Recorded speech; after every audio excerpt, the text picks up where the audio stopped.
बिस्मिल्लाहिर्रहमानिर्रहीम, अस्सलामुअलैकुम। Take today के साथ मैं हूं मोहम्मद नासिर।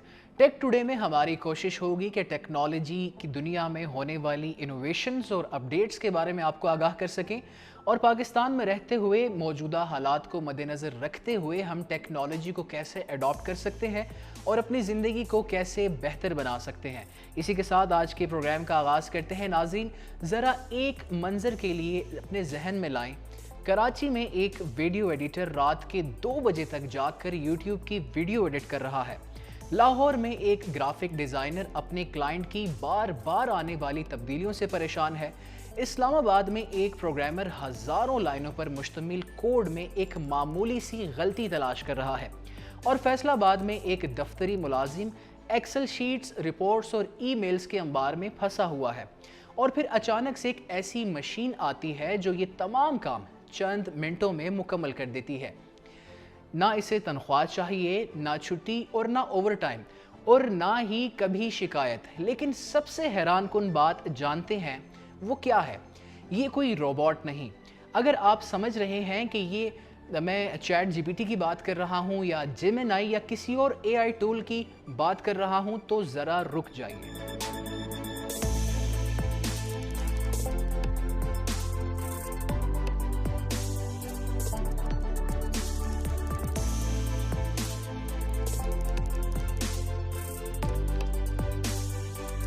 क्योंकि आज हम जिस चीज़ की बात करने जा रहे हैं वो सिर्फ एआई नहीं, बल्कि एआई का अगला मरहला है। जी हाँ, दुनिया की मारूफ कंपनी एनवीडिया ने एक नई टेक्नोलॉजी मुतारिफ करवाई है जिसे RTX स्पार्क कहा जा रहा है। कंपनी के सरबराह जेनन हुआंग का दावा है कि आने वाले चंद बरसों में कंप्यूटर सिर्फ एक कंप्यूटर नहीं रहेगा, बल्कि हर शख्स के पास अपना ज़ाती एआई असिस्टेंट होगा। लेकिन सवाल यह है, आखिर एक चिप में ऐसी क्या खास बात है? क्यों दुनिया भर के टेक्नोलॉजी माहिरीन इस पर गुफ्तगू कर रहे हैं? क्या वाकई ये टेक्नोलॉजी लाखों लोगों की नौकरियां खतरे में डाल सकती है, या फिर ये इंसानों के लिए एक नए दौर का आगाज है? तो आइए पूरी कहानी समझते हैं। नाज़रीन, बहुत से लोग ये समझ रहे हैं कि एनवीडिया सिर्फ एक नई चिप लॉन्च कर रही है, लेकिन हकीकत ये है कि असल कहानी चिप की नहीं, ताकत की है। और वो ताकत है आर्टिफिशियल इंटेलिजेंस को आपके अपने कंप्यूटर के अंदर ले आना। आज अगर आप चैट जीपीटी या जेमिनी से कोई सवाल पूछते हैं तो वो आपकी दरख्वास्त इंटरनेट के जरिए हजारों मील दूर मौजूद ताकतवर डाटा सेंटर्स तक जाती है। वहाँ एआई जवाब तैयार करता है और फिर वो जवाब वापस आपके कंप्यूटर या मोबाइल तक पहुँच जाता है। लेकिन एनवीडिया का विजन कुछ मुख्तलिफ है। कंपनी चाहती है कि मुस्तकबिल में एआई का बड़ा हिस्सा आपके अपने कंप्यूटर पर ही चले, यानी आपका लैपटॉप सिर्फ एक मशीन नहीं रहेगा, बल्कि एक ज़ाती रिसर्चर, एक वीडियो एडिटर, एक ग्राफिक डिज़ाइनर, एक प्रोग्रामर, एक डाटा एनालिस्ट और शायद एक ऐसा मुलाजिम बन जाए जो दिन रात बगैर रुके आपके लिए काम करता रहे। अब यहाँ एक सवाल पैदा होता है, क्या ये काम आज चैट जीपीटी, जेमिनी, क्लाउड या ग्रोक नहीं करते? तो जवाब है जी, बिल्कुल करते हैं। लेकिन फ़र्क यहाँ से शुरू होता है। आज इनमें से ज़्यादातर ताकतवर एआई टूल्स इंटरनेट पर मौजूद सर्विसेज पर चलते हैं। कई जदीद फीचर्स इस्तेमाल करने के लिए आपको हर माह डॉलर्स में सब्सक्रिप्शन देनी पड़ती है। बाज़ औक़ात इंटरनेट सुस्त हो तो एआई भी सुस्त हो जाता है और हसास मालूमात भी क्लाउड पर जाती हैं। लेकिन अगर एआई आपके अपने कंप्यूटर के अंदर चलने लगे तो बहुत से काम इंटरनेट के बगैर भी मुमकिन हो सकते हैं। रफ्तार ज़्यादा होगी, प्राइवेसी बेहतर होगी और कई लोगों के लिए बार बार सब्सक्रिप्शन लेने की ज़रूरत भी कम हो सकती है। यही वो तब्दीली है जिसे एनवीडिया मुस्तकबिल करार दे रहा है।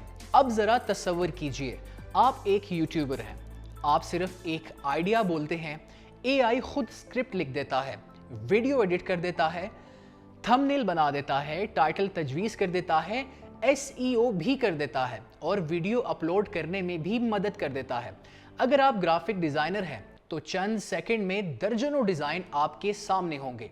अगर आप प्रोग्रामर हैं, एआई हज़ारों लाइनों का कोड लिख सकता है, गलतियां तलाश कर सकता है और उन्हें दुरुस्त भी कर सकता है। अगर आप वकील हैं, एआई सैकड़ों सफ़ात पर मुश्तमिल दस्तावेज चंद लम्हों में पढ़कर खुलासा बना सकता है। अगर आप डॉक्टर हैं, AI मरीज की रिपोर्ट्स को तरतीब दे सकता है और मुमकिना तशखीस में मदद दे सकता है। अगर आप उस्ताद हैं, AI सवालनामे, प्रेजेंटेशंस और नोटिस तैयार कर सकता है, और अगर आप एक आम दफ्तरी मुलाजिम हैं तो रिपोर्ट्स, ईमेल्स, पावर पॉइंट पर प्रेजेंटेशंस, एक्सेल फार्मूले और डेटा एनालिसिस जैसे काम चंद मिनटों में मुकम्मल हो सकते हैं। लेकिन नाजरीन, यहीं से शुरू होता है इस कहानी का दूसरा रुख। जरा सोचिए, अगर एक कंपनी पहले 10 मुलाजिमीन रखती थी और अब वो AI की मदद से वही काम 2 या 3 मुलाजिम अंजाम दे सकते हैं, तो बाकी लोगों का क्या होगा? ये सवाल सिर्फ पाकिस्तान का नहीं, अमेरिका, जापान, बरतानिया, यूरोप, हर जगह यही बहस जारी है। कुछ माहिरीन कहते हैं कि AI लाखों नई नौकरियां पैदा करेगा।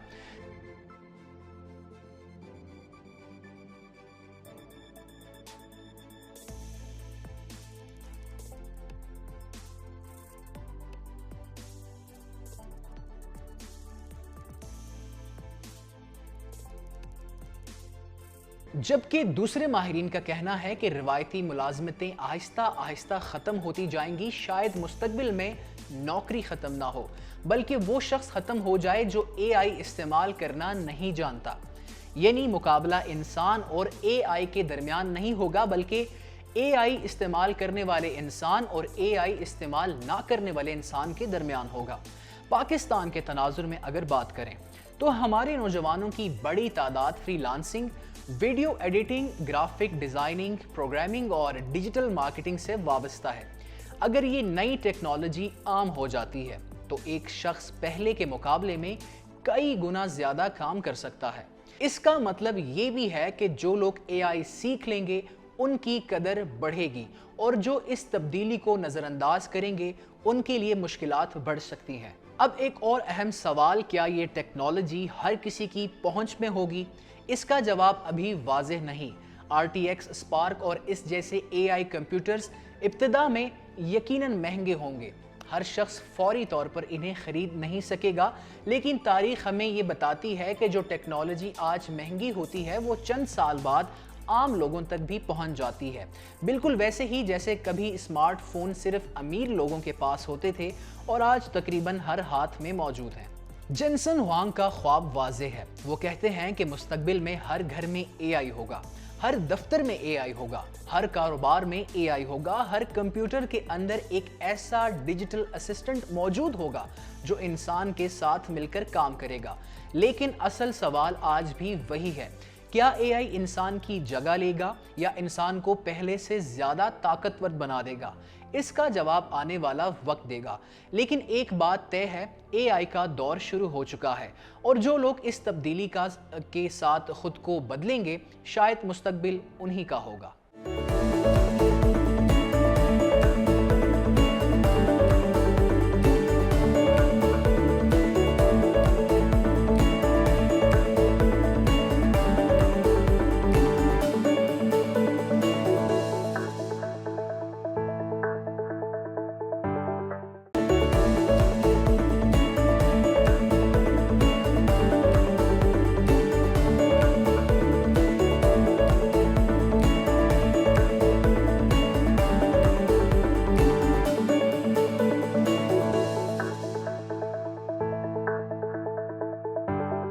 जी नाजरीन, हमने आपको जेनसन हुआंग के विजन के बारे में बताया और आपको बताया कि एनवीडिया किस हद तक टेक्नोलॉजी में एडवांसमेंट के लिए काम कर रही है। बढ़ते हैं अपने दूसरे टॉपिक की जानिब। डिजिटल दौर में इंटरनेट की अहमियत से इनकार नामुमकिन है। यही वजह है कि हुकूमत ने इसे बुनियादी अवामी सहूलत करार देने के मामले पर गौर शुरू कर दिया है। इस हवाले से वजारत IT ने क्या सिफारिशात पेश की हैं, आइए आपको इस रिपोर्ट में दिखाते हैं।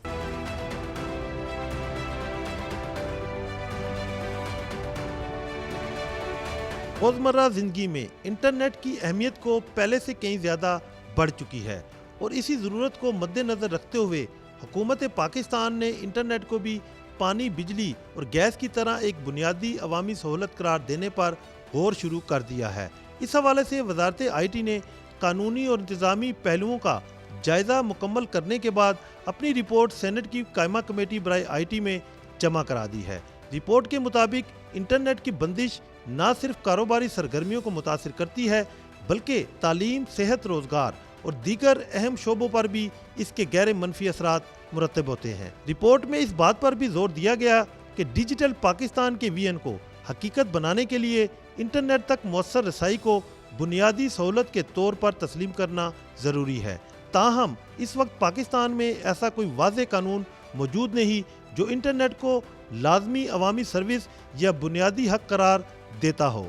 وزارت آئی ٹی کا کہنا ہے کہ اس مقصد کے لیے وزارت قانون، وزارت داخلہ، وزارت دفاع، پاکستان ٹیلی کمیونیکیشن اتھارٹی اور ٹیلی کام کمپنیوں سمیت تمام متعلقہ اداروں کی مشاورت سے نئی قانون سازی یا موجودہ قوانین میں ضروری ترامیم کرنا ہوں گی۔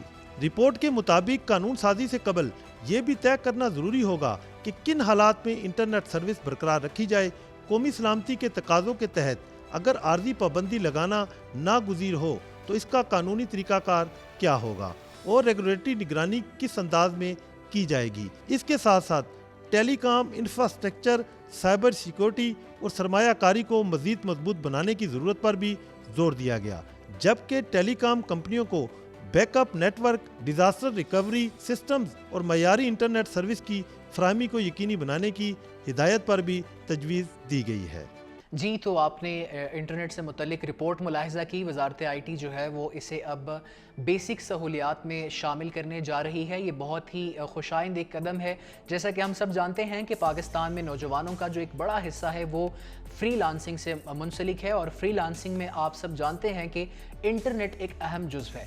بڑھتے ہیں ہم اپنے نیکسٹ ٹاپک کی جانب اور آپ کو بتائیں کہ پاکستانی نوجوانوں کی انوکھی ایجاد اے آئی انٹرسیپٹر ڈرون تیار کر لیا۔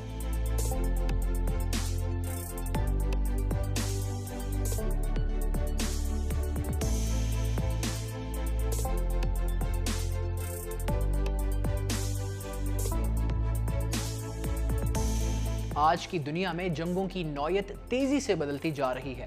روایتی ہتھیاروں کی جگہ اب جدید ٹیکنالوجی، مصنوعی ذہانت یعنی آرٹیفیشل انٹیلیجنس اور بغیر پائلٹ کے چلنے والے ڈرونز نے لے لی ہے۔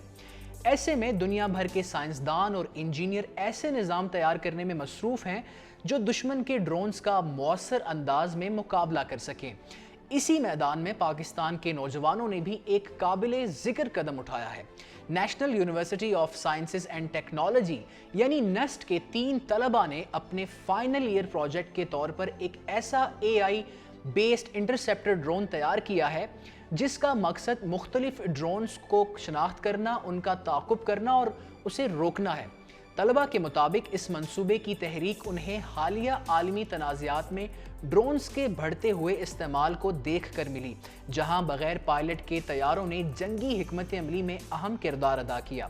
اس منصوبے کی خاص بات یہ ہے کہ اس میں مصنوعی ذہانت پر مبنی ٹارگٹ ٹریکنگ اور ڈیٹیکشن سسٹم استعمال کیا گیا ہے۔ طلباء کے مطابق جب یہ سسٹم ہدف کی سمت متوجہ کیا جاتا ہے تو یہ خودکار طریقے سے ہدف کو نشانہ بناتا ہے، اس پر نظر رکھتا ہے اور اس کا تعاقب کرتا ہے۔ صرف یہی نہیں، ان نوجوانوں نے ایک اور منفرد نظام بھی تیار کیا ہے جسے انہوں نے ڈرون کیچر کا نام دیا ہے۔ اس کا مقصد کسی مشتبہ ڈرون کو تباہ کرنے کے بجائے جال کی مدد سے قابو میں لانا اور اسے محفوظ مقام تک منتقل کرنا ہے۔ ایسی ٹیکنالوجی حساس مقامات جیسے ہوائی اڈوں، ہسپتالوں اور دیگر اہم تنصیبات کے تحفظ کے لیے مفید ثابت ہو سکتی ہے۔ اس منصوبے پر تقریباً 1 سال تک مسلسل محنت کی گئی کیونکہ یہ طلباء کا فائنل ایئر پروجیکٹ تھا۔ ان کا کہنا ہے کہ اس دوران انہوں نے نہ صرف ڈرون کا ڈیزائن تیار کیا بلکہ مصنوعی ذہانت پر مبنی سافٹ ویئر، ٹریکنگ سسٹم اور دیگر اہم فیچرز پر بھی کام کیا۔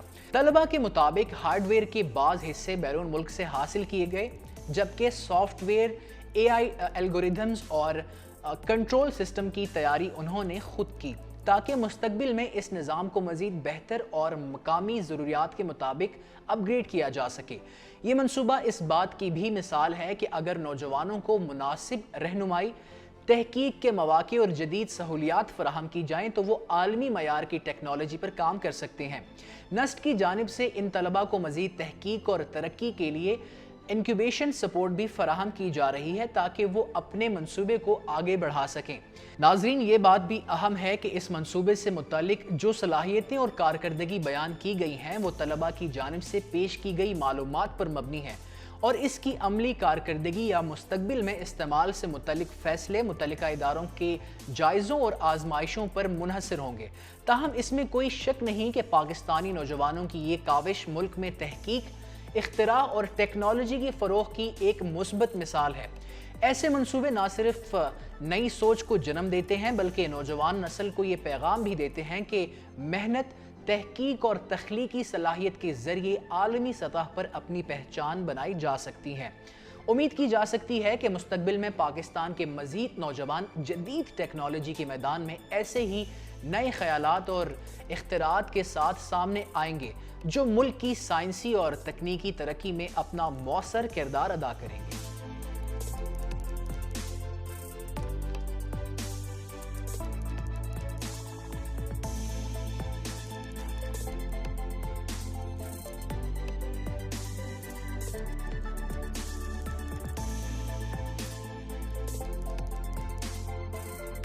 جی ناظرین، یہ تھا آج کا ٹیک ٹوڈے۔ امید کرتا ہوں کہ آج کا پروگرام آپ کو پسند آیا ہوگا۔ انشاءاللہ آپ سے اگلے ہفتے ملاقات ہوگی۔ اپنا بہت سارا خیال رکھیے گا۔ اللہ حافظ۔